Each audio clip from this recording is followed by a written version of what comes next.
Everyone, welcome to Shravani vlogs Telugu. Hyderabad అంటే బిర్యానీ, బిర్యానీ అంటే హైదరాబాద్. ప్రెగ్నెన్సీలో క్రేవింగ్స్ ఎక్కువగా ఉంటాయి. నాకైతే స్వీట్ ఎక్కువగా తినాలనిపించేది అనమాట. సో ఎందుకో తెలియదు, ఈ మధ్య బిర్యానీ తినాలనిపిస్తుంది. దట్టు ఎగ్ బిర్యానీ తినాలి అని చెప్పేసింది. నేనేం చేశానంటే, ఓపిక లేకపోయినా కానీ కొంచెం ఓపిక తెచ్చుకొని ఎగ్ బిర్యానీ అయితే ప్రిపేర్ చేశాను. మొత్తానికి ఎలా వచ్చిందనేది వీడియో ఎండ్లో మీకే తెలుస్తుంది. స్కిప్ చేయకుండా ఎండ్ వరకు చూసేయండి వీడియోని. ఇప్పటిదాకా మన ఛానల్ని సబ్స్క్రైబ్ చేసుకోకపోతే సబ్స్క్రైబ్ చేసుకోండి. ఇక్కడ నేను 1.5 గ్లాస్ బియ్యం తీసుకొని కడిగి దాన్ని నానబెట్టుకోవాలి half an hour. After that 4 eggs boil చేసుకోవాలి. తర్వాత 3 ఉల్లిగడ్డలు 3 టమాటాలు సన్నగా కట్ చేసుకోవాలి. తర్వాత అల్లం అండ్ వెల్లుల్లి పొట్టు తీసుకొని పక్కన పెట్టుకోవాలి. ఇప్పుడు స్టవ్ మీద కడాయి పెట్టుకొని ఆయిల్ పోసి ఒక ఉల్లిపాయ మందం ఆనియన్స్ అందులో వేయాలి. ఆఫ్టర్ దట్ టమాటాలు, వెల్లుల్లి, అల్లం అన్నీ వేయాలి. 5 మినిట్స్ మంచిగా వేయించుకున్నాక ఒక ప్లేట్లోకి ట్రాన్స్ఫర్ చేసుకుని అది చల్లైన తర్వాత మిక్సీ పట్టుకోవాలన్నమాట. ఇప్పుడు ఇదే కడాయిలో 1 టేబుల్ స్పూన్ గీ వేసి, 1 టేబుల్ స్పూన్ ఆయిల్ వేసి, కారం, ఉప్పు, పసుపు వేసి బాయిల్ చేసుకున్న ఎగ్స్ అందులో వేసి ఒక 2 మినిట్స్ ఫ్రై చేసుకోవాలి. టేస్ట్ చాలా బాగుంటుంది బిర్యానీలోకి. వేయించుకున్న ఎగ్స్ని ఒక ప్లేట్లోకి ట్రాన్స్ఫర్ చేసుకోవాలి. ఇప్పుడు అదే కడాయిలోకి 1 టేబుల్ స్పూన్ ఆయిల్ వేసుకొని రిమైనింగ్ ఆనియన్స్ కూడా అందులో వేసుకొని బ్రౌన్ కలర్ వచ్చేంత వరకు వేయించుకోవాలన్నమాట. అందులో సగం వరకు ఆనియన్స్ పక్కన పెట్టుకోవాలి.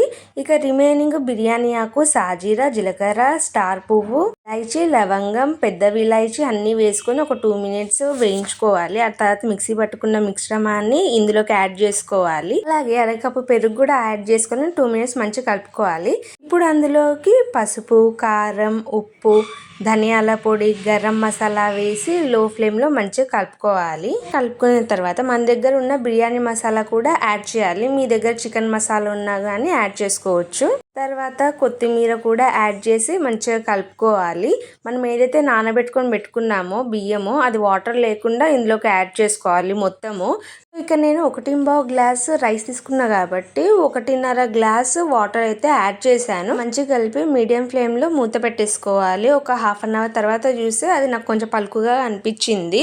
సో నేను అందులోకి మళ్ళీ 1/2 గ్లాస్ వాటర్ని యాడ్ చేశాను. లో ఫ్లేమ్లో పెట్టేసి ఇప్పుడాక మనం వేయించుకొని పక్కన పెట్టుకున్న ఆనియన్స్ కొద్దిగా అలా స్ప్రింక్ చేశాను అనమాట. అలాగే కొత్తిమీర కూడా స్ప్రెడ్ చేయాలి. బాయిల్ చేసుకున్న ఎగ్స్ కూడా మనం ఇక్కడ యాడ్ చేసుకోవాలి. ఇంకేముంది, 2 టేబుల్ స్పూన్ నెయ్యి ఎగ్స్ మీద అండ్ రైస్ మీద స్ప్రింక్ చేసుకోవాలి.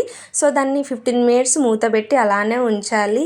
15 మినిట్స్ తర్వాత మూత తీసి చూస్తే స్మెల్ ఒక రేంజ్లో వస్తుంటుంది. మీరు ఒకసారి ట్రై చేయండి. ఎలా అనిపించింది అనేది నాకు కామెంట్ చేయండి.